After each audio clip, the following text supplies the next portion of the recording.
And so another day at the Conservative Party conference and another little dollop of mayhem. Yesterday we were talking about rebellious Tory MPs and the possibility of a coup against the Prime Minister. Today, the trouble seems to have spread to the Cabinet. In a single interview for Sky News, Liz Truss refused to say 3 times that she trusts her Chancellor. But let's look at the proposal to squeeze benefits by not uprating them with inflation, one of the ways the Prime Minister had wanted to save money.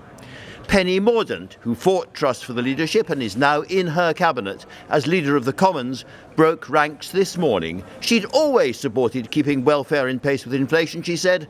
Then next, Simon Clarke, the Levelling Up Secretary and former Chief Secretary to the Treasury, comes out against the reversal of the 45p tax cut just announced by the Chancellor and Prime Minister.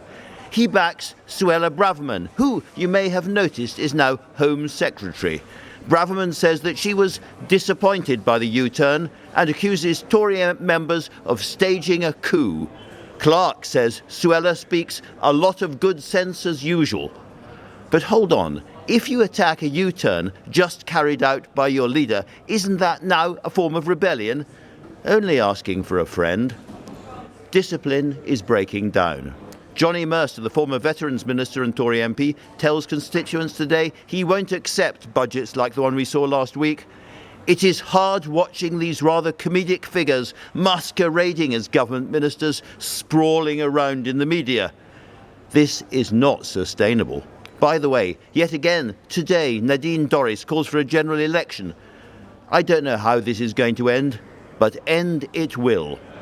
Talking to one of the many ministers too busy waxing their eyebrows or playing shove halfpenny to come on and defend Liz Truss, I heard a clear prediction that yes, there will be an early general election.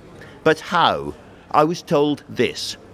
If a Prime Minister can't get her business through the House of Commons, and the party can't get rid of the Prime Minister, then that is national paralysis. And at that point, the King has a duty to step in.